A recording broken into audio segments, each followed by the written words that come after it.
Welcome to Marketing with Vino, the edutainment business growth podcast, mixing education and entertainment to make growing your service business much more fun.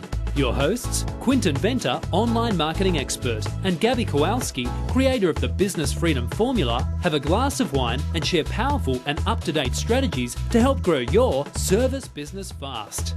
Hey, awesome listeners. You are tuning in to Marketing with Vino, and you are listening to Quinton, myself, and the beautiful Gabs. Hey everybody. Awesome to have you on. Thank you so much for tuning in, everyone.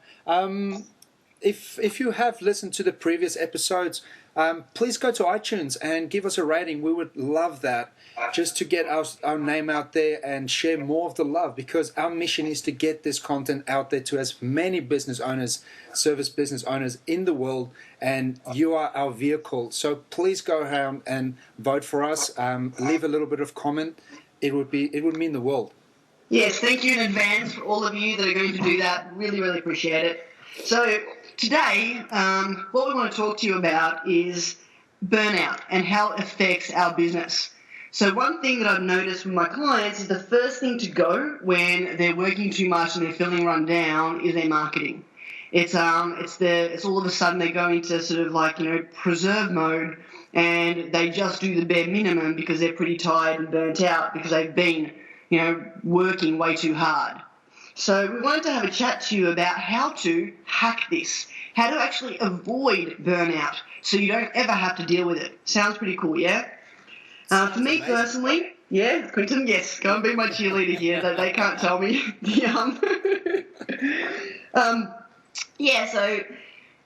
There's a few things we want to share with you which have made a significant difference to the way I function in business.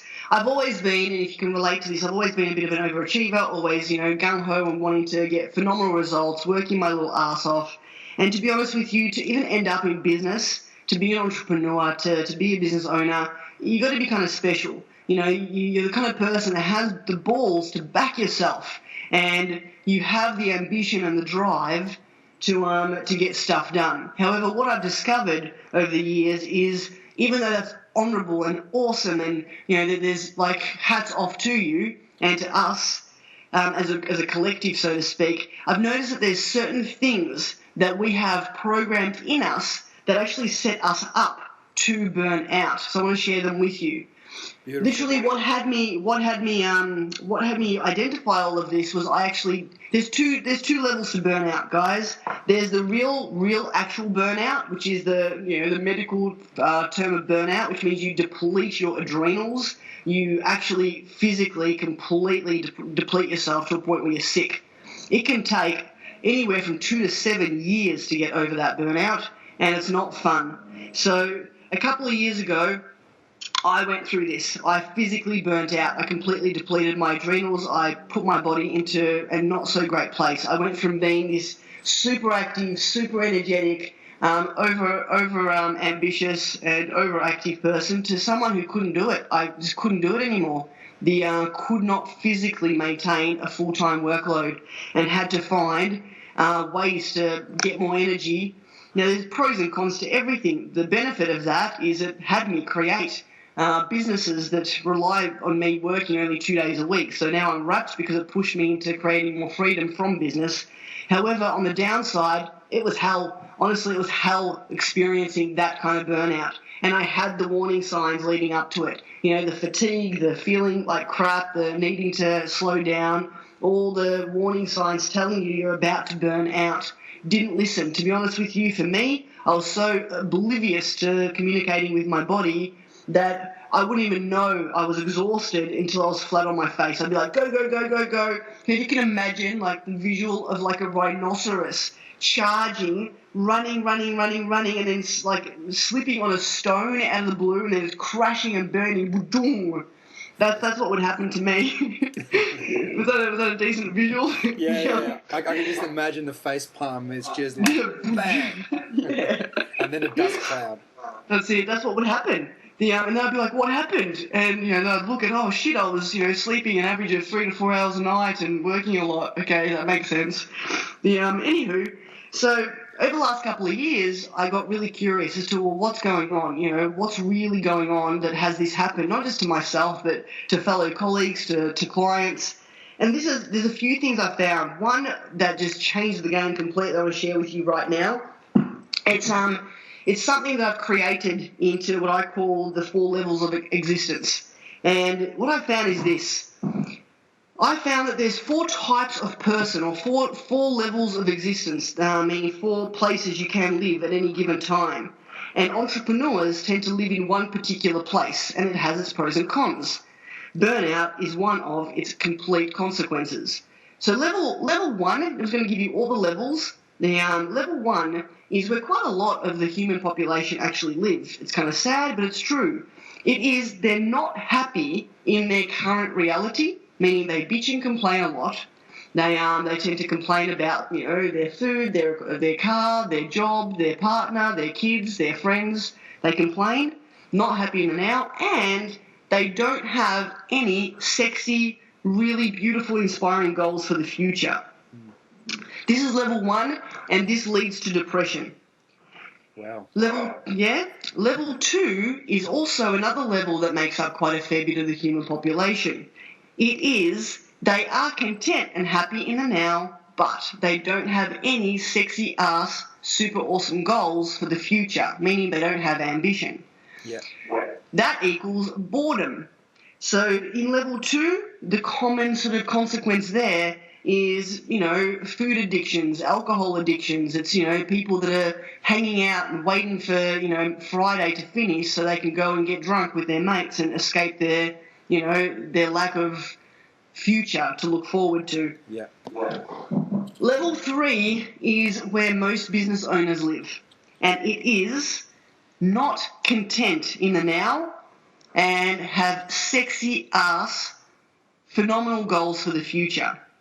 So you might be listening to this, and this is how I want to explain it to you. This is the energy or the makeup of the overachiever.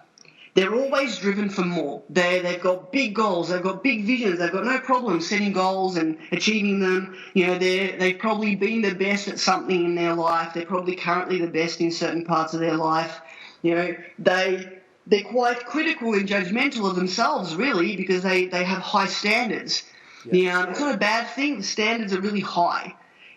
The downfall is that they're programmed. At level 3, you're actually programmed to never be satisfied with the now, which means no matter what goal you achieve, you appreciate it for a day, 2, 3, a week, and then you go straight back to the programming of not being happy in the now and chasing something bigger. There's this constant, you know, chasing something more. It must be better over here.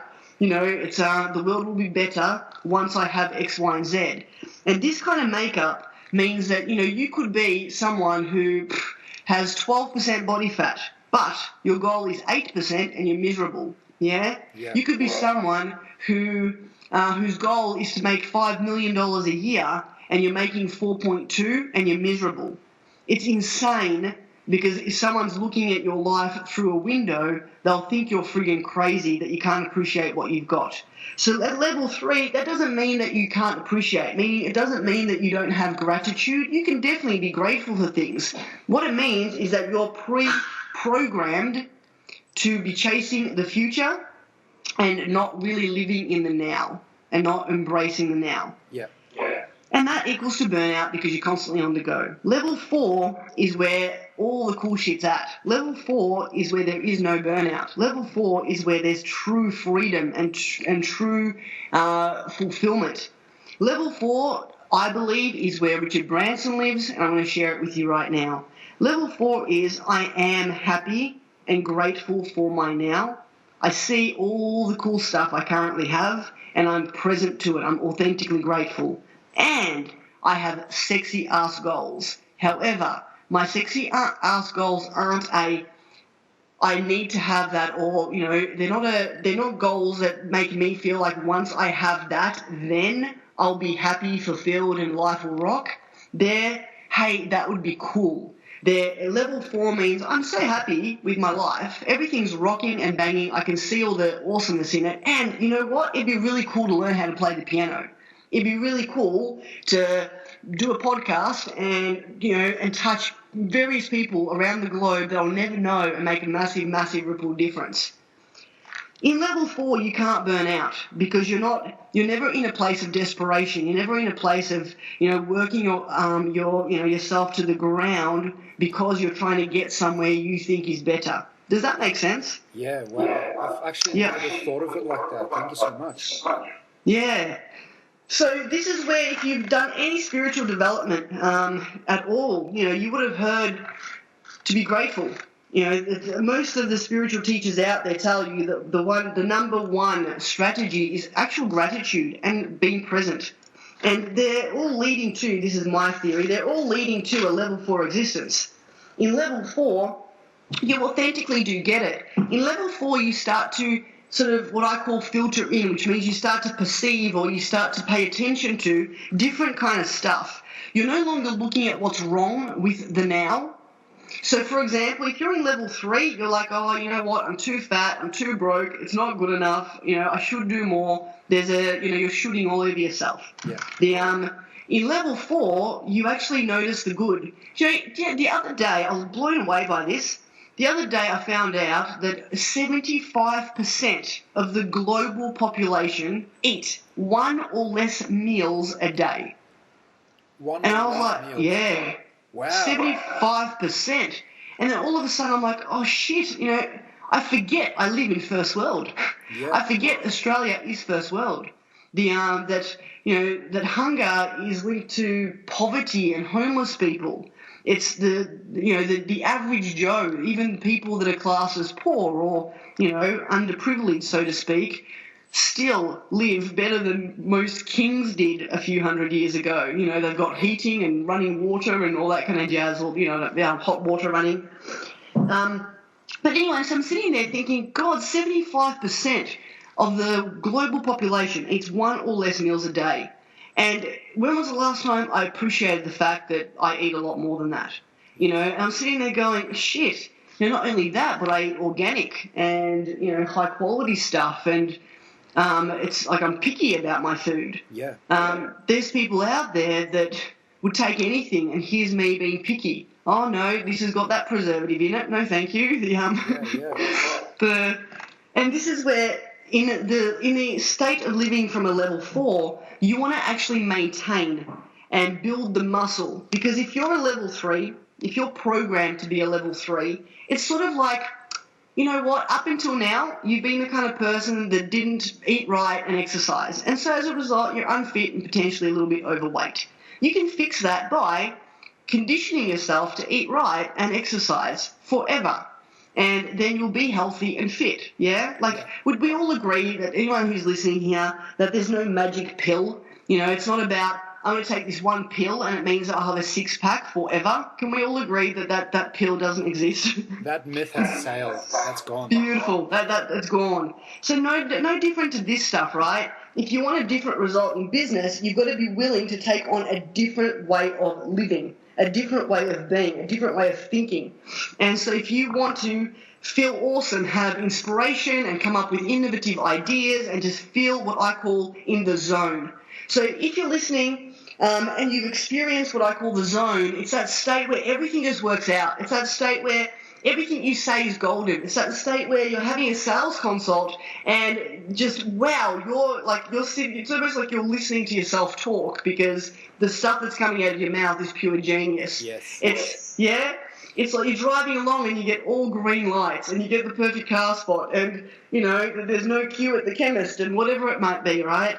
The zone is level 4. It's when you actually are in a state of seeing everything around you and being grateful for it. It's funny, I was driving home from the hairdressers to meet Quinton for this podcast.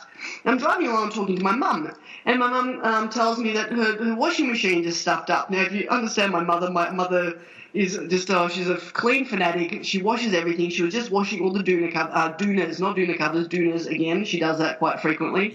Yeah. She's just and the washing. She's got this big, like, awesome, like, full on, I don't know, futuristic washing machine, and it stopped working. And to her, it's like devastating, right? She's devastated because the washing machine's not working. Her whole day's ruined. Anyway, the point I'm trying to make is I'm actually sitting there going, shit. When was the last time I appreciated my washing machine? Like, and went, hey, good on you for continuously working every single day. Like, there is so much cool stuff going on in our day-to-day life that we take for granted until we lose it. So, when was the last time you appreciated all your teeth until the day you get a toothache? When was it? Do you know what I mean? Like, do you get what I'm saying, Quinton? That is so true, where we almost wait till something happens. It's like that saying, you don't know what you've had until it's gone. And we take so much for granted that we forget to appreciate. We actually forget to live in the present and to really take in the amount of wealth that we currently already have. I mean, I want people to grasp this concept that wealth is discretionary time. So we have so much wealth in this country already because not just monetarily, but we don't have to go out to the farm to go and pluck our own wheat and then grind that to make our own bread. We can just go to the shops and buy that. The same goes with meat. We don't have to go to the farm to go and kill our own cow to have that and then package that and then take that back home. We have so much wealth that we forget to appreciate what we really have. And we live in a society, or most people live in a society, that they want so much more. They're still unhappy with what they have until they realize that, as you're saying, 75% of the world eats one or less meals a day. It really makes you mind-blowing. Yeah, and here we are bitching and complaining about really silly stuff. But this is where, it takes me to when you actually choose to live, and choose is the word here, when you choose to live in a level 4 existence, where you have daily rituals in place to be present, to be grateful, to actually notice, to stop and look around and take it all in, the whole game changes. This is where you feel incredible amounts of energy, you feel inspired, you actually have innovative ideas. This is where energy flows and it continues to circulate. Yeah. Can you see that? Do you get what I'm saying? Yeah, I get it 100%. It's basically what this podcast is all about. It's where we're coming from, where we start to listen and it's like, holy crap, I'm actually smart. I'm impressing myself. Because you're in that zone where wisdom just comes to you. And I think that's where a lot of people, they're lacking, or not lacking, they're hitting a barrier where they just can't get into that zone because their consciousness is taking over. They're really too much in their own head and not much in tune with what's going on around them. And that's the thing, we're either living in the past or in the future.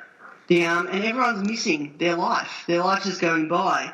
And so to me, what I found and why I burnt out was because I was living a level 3 existence. I was a super overachiever, constantly, big-ass goals, go, action. Fantastic, good for me. I got some cool results in my life. To be honest with you, though, so what? Was I happy and fulfilled? I wasn't, Quinton. What got me was, here I am and I've got money and time. So a lot of entrepreneurs face 2 challenges. You either got no money or no time or both. It's either you got lots of money and no time to spend it, or you got, lots of time and no money. Or you got the problem where you got no time and no money. And to have time and money seems like it's everyone's dream. That's freedom. And what I found was it wasn't. Because as, being a level 3 existence, when I got to time and money, I couldn't appreciate it because I couldn't actually live in the now to appreciate it, which meant I didn't feel fulfilled at all. I did not feel epic at all. I was missing the hunt. I was programmed to hunt. I was programmed to chase as an ambitious person, as an overachiever. I was programmed that there was always something to do. And without that something to do, I felt empty and meaningless. And so here I am sitting in freedom, what other people would find delicious, and I'm miserable. Yeah. So this is where I share this with all of you because, regardless of where you are on your journey, some of you could be listening to this going, oh my God, thank you. That's exactly me. I've reached a point in my business where I've got the time and the money, and why aren't I feeling epic? It's because you've been in level 3, my friend, and it's time to now be present and start really pumping the muscle of being happy in your nowness. There's more to it than that. What I also found was the whole nowness thing was actually about maintaining your own energy, or maintaining spiritual health, I guess you could say. Yeah. So there's energy in the sense of physical energy, meaning I could go and dig a ditch, not that I would, but if I was to, I could. And, after a while, I get really physically tired. There's mental tiredness. What I discovered is there's actually spiritual tiredness. There's to the sake of sounding airy-fairy, who cares? For me, when it comes to working with my clients, I've realized that there's actually 3 components that make up success, and they are the who you are, the what you do, and the how you do it, meaning the who is really important. So what I mean by who is, if your who, your personality, your spirit, your soul, the state you're in, if you're in the state of financially friggin' freaked out because you haven't made a sale in a month, then you could go and apply every sales strategy but you're going to reek of desperation and no one's going to want to buy off you. Yeah. The who is often more important than the strategy itself. Or if you're really scared to do something and you try a marketing strategy, it's going to show in your marketing strategy. So the who is super important. Yes. So what I mean by who, it's actually looking after your spiritual health. And how you do this is, 1, be present and enjoy life in the moment and actually acknowledge what you do have. One of the ways I do this is a little bit morbid. I'm just going to share it with you. It's either going to work for you or I'll give you a list of other stuff though. So one of the ones I do is I actually think about not having. So I think to myself, if I catch myself, if I ever catch myself saying, oh, you've put on a couple of kilos, you look a bit shit. If I catch myself being nasty like that to myself, I take it instantly to another place and I go, well, what if you were 30 kilos overweight? Imagine that for a second. Wow. And I feel that. I'll feel that for a second, and then all of a sudden, the complaint goes away and I'm grateful for what I currently have. Yes. So does that make sense? Yeah. So same with in business. You could have a bad month in business or 2. It happens. We're business owners. If we can't deal with that, we shouldn't be in business, quite frankly. That's my dog saying she agrees with me, and she's really agreeing with me there. So for me personally, it's if I've had a bad month in business, I never sit there and boo and ha about it and have a cry. For me, it's I get on with stuff, but one of the things, it could be worse. A walk would, I'm saying this is morbid, guys, so get this straight, this is morbid. Yeah. I think to myself, a war could friggin' hit. Quite frankly, World War IV or whatever could hit, and everyone loses everything. None of our small problems are a problem because there's a big problem. She is agreeing with you 100%. Grabbing my dog. No. Does that make sense? Yes. So for me, it's I hit into really morbid places to go, well, what would be the 10 times worse version of what I currently have? Okay. How do you feel about your current situation now? It's pretty awesome. Thank you that it's, the war's not on. And it has me tap into and start appreciating what I currently have. Because sometimes, honestly, guys, sometimes we do experience some hiccups and, some downtime. And it is valid. It's super, super valid. And, yes, of course, there's time to grieve a little bit and be a bit upset. However, for me, and this is purely my thinking, you take it if it works for you, don't if it doesn't, the longer I spend in a place where I'm not really loving my now, the longer I stay in a place where I know it's going to lead to unresourceful, desperate behaviour. Yes. Meaning that whenever I react from a place of, oh shit, the sky's falling, I find myself acting a little bit desperate. Whereas if I chill out and get a bit of perspective and go, well, you know what? How many meals did I eat today? Yes. I ate, do I really, right now, am I really in danger? I've got a roof over my head, I've got food, I've got shelter, I've got everything I need. You know, I'm not friggin' homeless. Let's get some perspective here and take a deep breath. Does that make sense, Quinton? That is just beautiful. I just want to say thank you for the transparency on this podcast. While you're sharing your strategies, your hacks, I particularly love the hack. And it's about tricking your brain, about giving it a certain contrast frame and reframing it that things could be a lot worse off. Like the whole world could end right now, yet it isn't. It's only maybe extra 3 kilos. But it's the fact of you're tricking your brain to not go down that downhill spiral and then eventually affecting your behavior. Because as we all know that our spiritual and our physical being is affecting our behavior to the external world. So it is very much looking at how can we get centered and then be able to come from a heart space that actually allows us to contribute, to not be selfish in our own thinking, but really be there for others. And that's the key to the business side of things, where if you come from that side of really wanting to fulfill your mission and really to serve, rather than being desperate, thinking, shit, I need to eat tonight, I really need to eat tonight.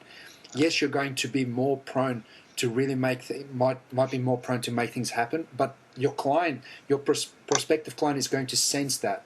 He's going to sense that in your copy that you're writing, in the ads that you're running, that you're sounding desperate. Yep. This is why it's key for us as business owners to get one thing. We're actually leaders. And, you know, it's like to liken it to something, it's you're a king of a kingdom. Your business, your market, your clients, they're your kingdom. What kind of a king are you? Are you the kind of king that has a bad month and you freak out and hide under the bed, you know? Or are you a noble, honourable king that, you know, that takes responsibility and does what it takes to lead its people? And so for me, maintaining spiritual health is actually making sure that my state, you know, as a leader is at its best. So one of those things is that particular hack that I shared with you. It's not for everybody, but if any of you like it and you think it's awesome, go for it. Other ones that are more gentle, so some of the ones that my clients use that found my particular strategy a little bit too morbid, are things like, you know what, when shit hits the fan, they'll consciously go and hang out in nature. They'll take themselves to nature where, you know, they know nature recharges them and centers them and grounds them and gets them to get more perspective. They'll hang out with animals. They'll meditate. They'll do a guided meditation. They'll go do a yoga class. They'll consume some really cool spiritual content. Like they'll get on YouTube and, you know, listen to some personal development type content. There's just some other strategies to, you know, to get you into a really good state, so to speak, so you can then be able to notice that your life's pretty epic. Because if you're really in a down spot, for you to notice that your current reality is awesome, it's really hard. It's like, you know, going, oh, I'm grateful for my fridge, you know, but you don't feel it. Yes. Which, by the way, just a shout out to fridges. So imagine for a second if you didn't have one, how life would suck. You know, when I was moving house and I didn't have power, and it's like a lot of the food gets wasted. Imagine how often you have to go to shops, like every day, if you didn't have a fridge. Just putting a shout out to fridges right now. So thanks, fridge. I may have looked at my fridge just a moment ago. So that was some of the ways that they found that they could actually tap into a better perspective for themselves by, you know, just shifting their focus and doing something that makes them feel really quite centered. Yeah. The other thing which I found extremely powerful was understanding if you recharge your spiritual bucket, your spiritual energy, as an introvert or an extrovert. So introverts are people that need to be alone. Extroverts are people that need to be around others to feel energized. Now, if you think of an introvert, normally you sort of think of someone who's shy and you know, kind of in a bubble, doesn't speak, doesn't like to go out, a bit of a hermit. If you think of an extrovert, you know, you could think of someone who's the life of the party, wants to be the center of attention, you know, always like, you know, stands out, wears loud colors, and is loud. Yeah. Is that fair to sort of summarize the two, Quinton? Yeah, it pretty much generalizes them, definitely, yeah. Yeah. So what you'll find is you could be an introvert in real life, or an extrovert in real life, meaning that when you're out and about, you could be the person that's all, look at me, give me attention, or you could be the really quiet, reserved person. Doesn't matter which one of these you are out there, you have a preferred way of recharging your batteries. So, for example, I'm quite extroverted in my life, meaning that I'm not shy in any way, shape, or form, and I love attention. However, I'm an introvert at core, meaning that to recharge my spiritual bucket, I need to be alone. Yeah. And if I don't spend enough time alone recharging my spiritual bucket, I actually deplete. I run on empty. And if I get used to running on empty for too long, I then burn out, which is what happened to me. Yes. So I now schedule time in my diary to have pure Gaby alone time. And it's like as important as eating, as marketing, as as any other really important. Like to me, it's as important as keeping an appointment with a client. Keeping an appointment with me to recharge my bucket is as important. Because what I found was when I didn't, I'd be constantly running on 30 to 40% energy. And it's just not your best place. And you don't get to the zone from there. Yeah. So you only get to the zone when your spiritual, energetic bucket is full. So this is my question to you guys. There's four ways that there's four ways. One, you choose one that's your favorite and you make sure you schedule time in your diary for it. So if you're an introvert, you will recharge your bucket the most. And I want you to think, last time you felt pretty depleted, like energetically, what did you crave the most? So introverts, you're either going to want to be alone and relax, which means you could want to watch a movie, Disney, highly recommended. You could want to read a book, do a puzzle, whatever it might be. It's relaxing though. It's not an activity, it's relaxing. Or you could be introvert adventure, meaning that it's introvert with an activity of some sort. So you're alone, you recharge your batteries, for example, by going on a nature walk, by going surfing, by going mountain climbing by yourself, by gardening, by cooking. Does that make sense? Yes, 100%. Yep. Or you could be an extrovert recharge, extrovert recharge, either relax or adventure, meaning that you want to be around people, relaxing. So sitting back, having a drink, having a chat, chilling out, having a barbecue type thing, really like kind of low-key in comfortable clothing. Or you could be extrovert adventure, where you want to be, you recharge your batteries by doing like crazy stuff with people. It could be going night clubbing and dancing. It could be going camping with a big group and mountain climbing and motorbike riding, speedboats and planes and all that kind of stuff. Yeah. So as we talk now, Quinton, what would you say is your go-to for recharging your spiritual bucket? My spiritual bucket is definitely an introvert. Yep. Do you reckon it's introvert relax or introvert adventure? It's more introvert adventure. Yep. And but I combine both of them as well, and a little bit of external, because just with my partner being there, watching a movie with her, chilling with her, is also recharging me.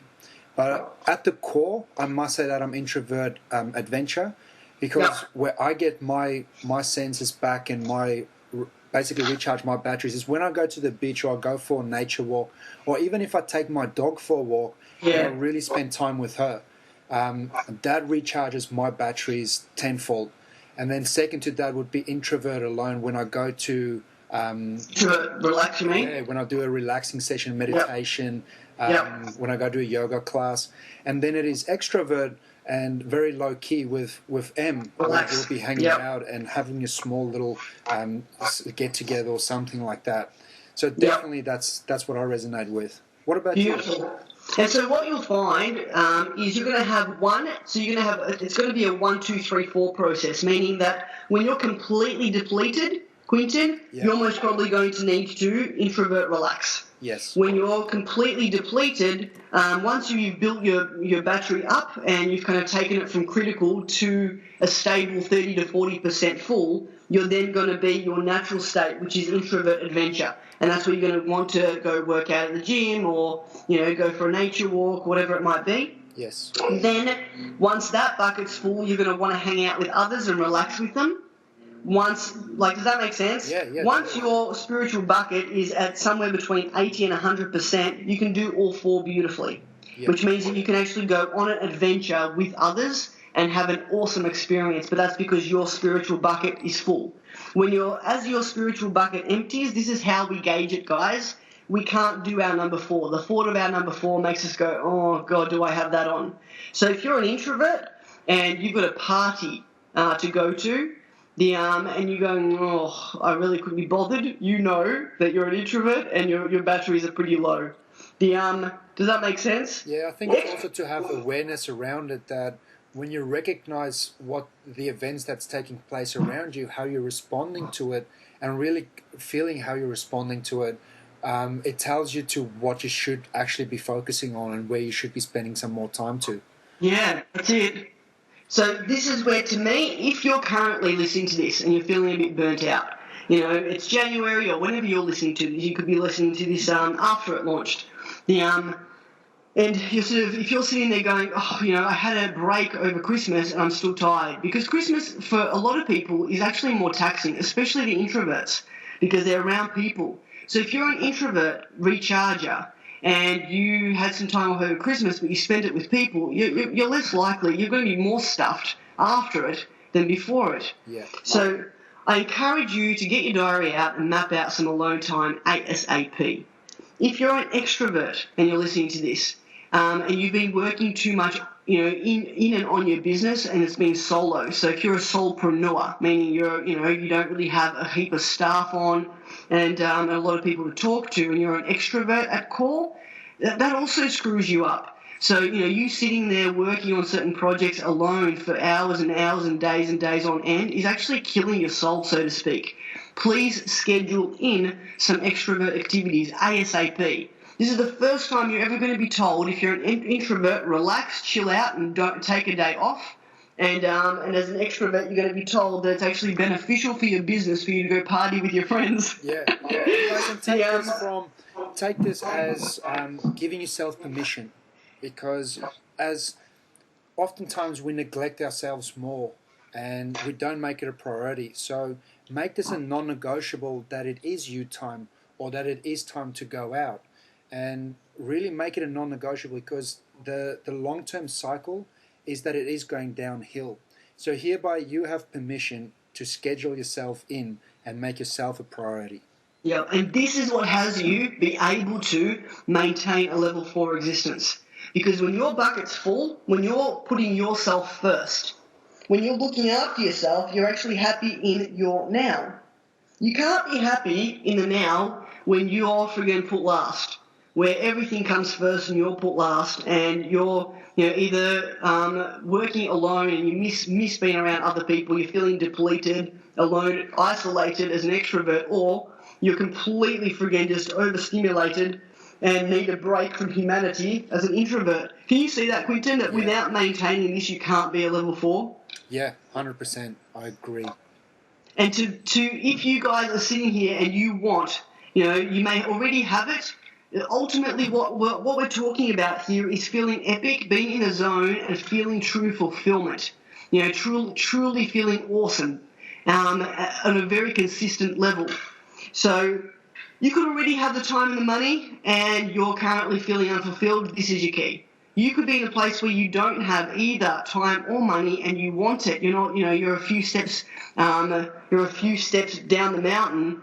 I promise you start taking this strategy on, you'll be blown away at how quickly your business will grow and success comes in and ideas flow and everything just comes together. It's pretty epic. And I'd love to hear from you. I'd love to hear from you guys and tell me how it goes. That is so well said.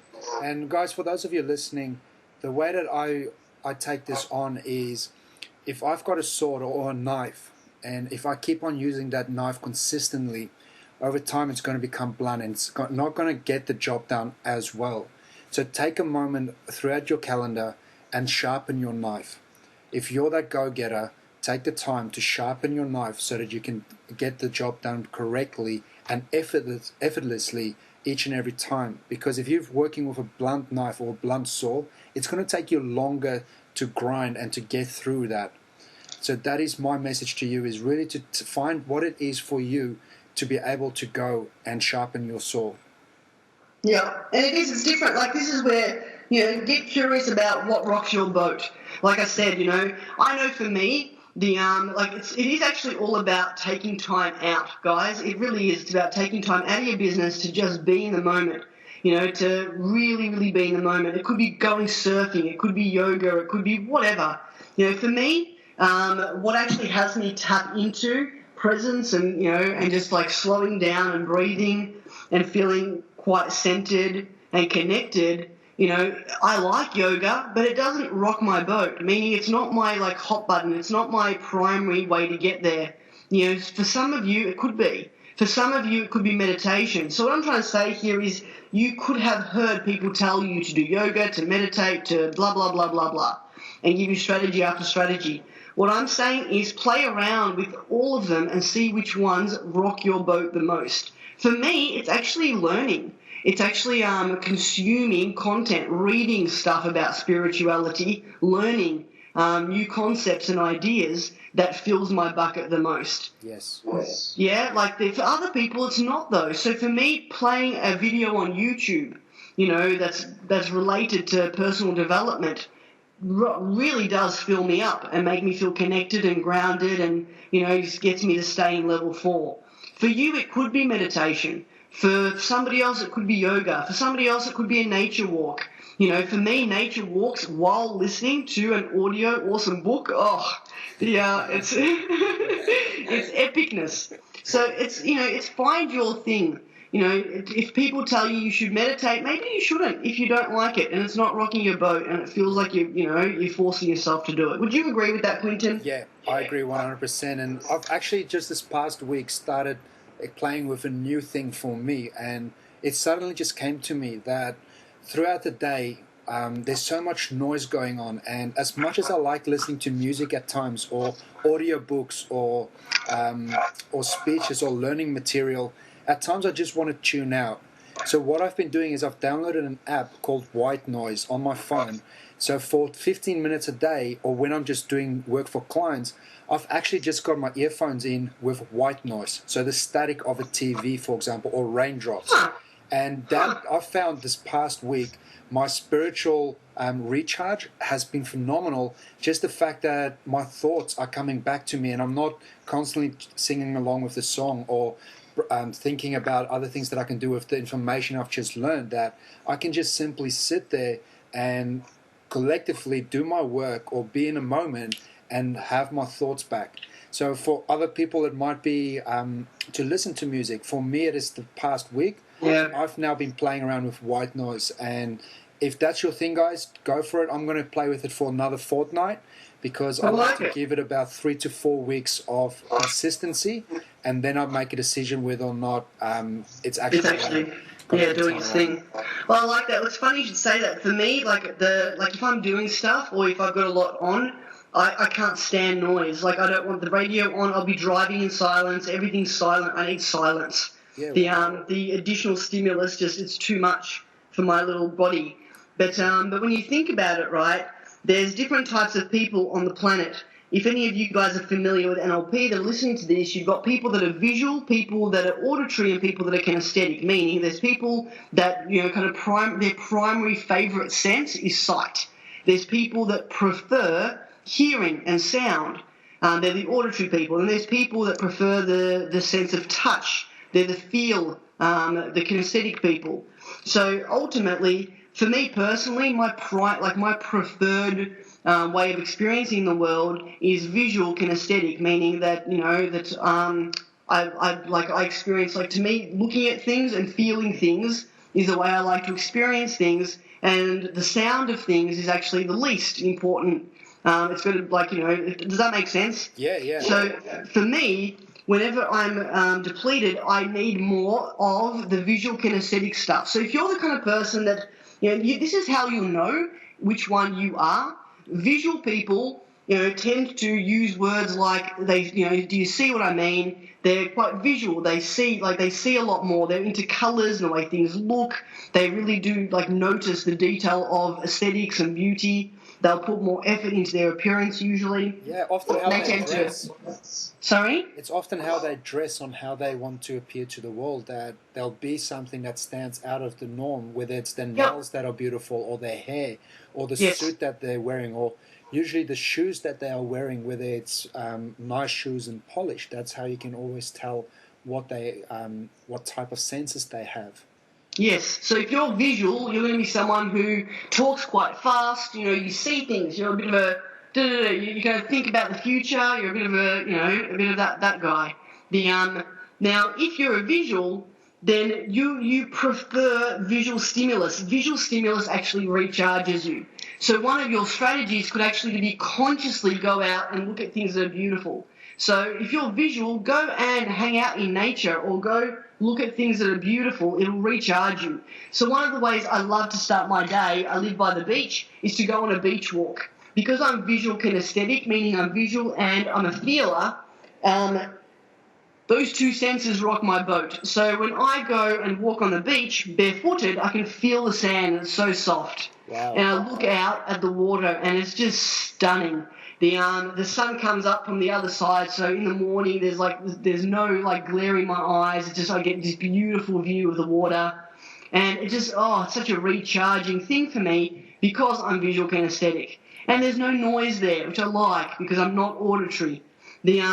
Whereas if you're someone who prefers sound, so you're someone who really loves music, and you've got the best headphones, and you really do get into sound, then for you, listening to music will actually recharge you and have you feel good. Yeah. Yeah. I can talk from my perspective, where I am auditorial kinesthetic, that music really gets me going, and I often will tune on music to get into a better state, whether it's more productive state or whatever it is. But the music really gets me going. That's why I've started listening to white noise, just to be able to tune out, but still have something in my ear. And then with the kinesthetic side of things, it is, for me, that is more being comfortable. So really being comfortable in myself and with the clothes that I wear. I don't really like wearing the whole dress up and tight pants and so forth. It looks good at times, but if you give me just trackies and some comfy sneakers, I would love that. And if I can just sit and chill and listen to some music, that would absolutely be heaven. So that's from my perspective, being auditorial. Yeah, and this is why I was smiling when you said you bought yourself an app that plays nothing music. Because to me, not being auditory at all, I'm like, why would you play nothing? Nothing exists anyway. I just thought but it makes sense because I just want something in my ears. Just something in my ears. I love it though. Whoever's listening, guys that are listening to this, think to yourself, am I someone who really values sound?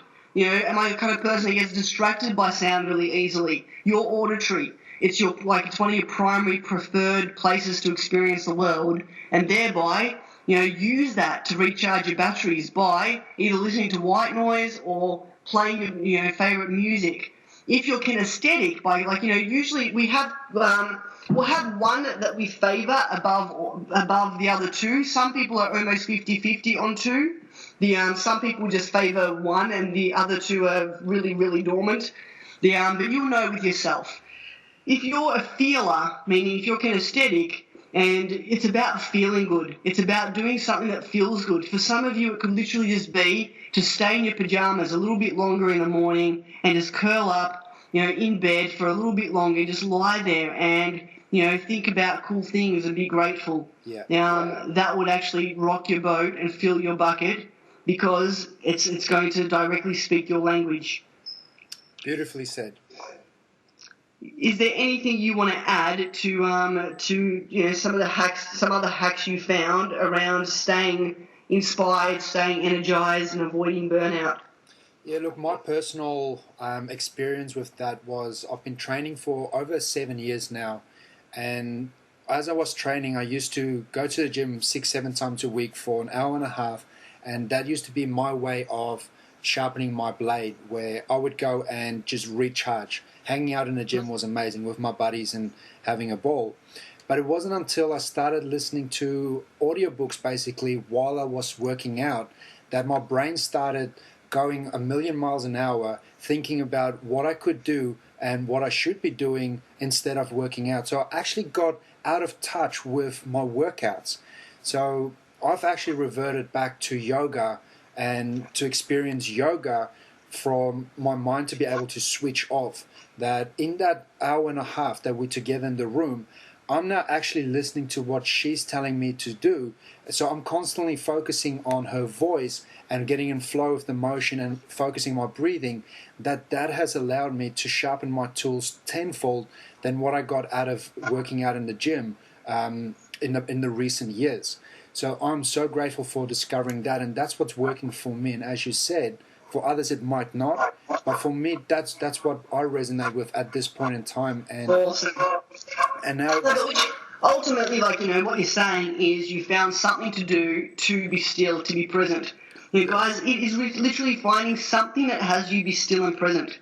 To switch off from the rut race and just to be present. For some of you, it's literally lying in your bed for 15 minutes in the morning in your comfy jammies and being grateful about all the things you can think of. For others, it could be going on a nature walk and looking at the beauty around you. For some of you, it could be dancing to music and just being in the moment. For some of you, it's yoga, it's meditation. I love that, Quentin. Thank you. Oh, pleasure. Thank you. I think this podcast regarding marketing, guys, what we're getting at is if you're not, if your spirit, if you're physically not sharp and not in tune with your message, then it's going to affect the way that you perform in business. Yeah, your marketing will suck. Quite frankly, what Quentin's trying to say is if you're running on low, if your battery's low, if your bucket's depleted, if you're a level 3 and your bucket's depleted, you're not going to produce the results you want. You're going to procrastinate about doing marketing projects. Weeks are going to go by, days are going to go by. You're going to sit there and try and create advertising or write copy or do whatever. You're going to be trying to do stuff and it's just not going to be working out for you. You're either not going to do it or you're not going to produce phenomenal results with it. Whereas when you do fill your bucket, when you do actually live at a level 4, the stuff that comes out is amazing. It really is. It's just, it flows, it's easy, and you're inspired to do it. Yeah, and I think that's the message that everyone needs to take out of this is you need to be inspired to do it.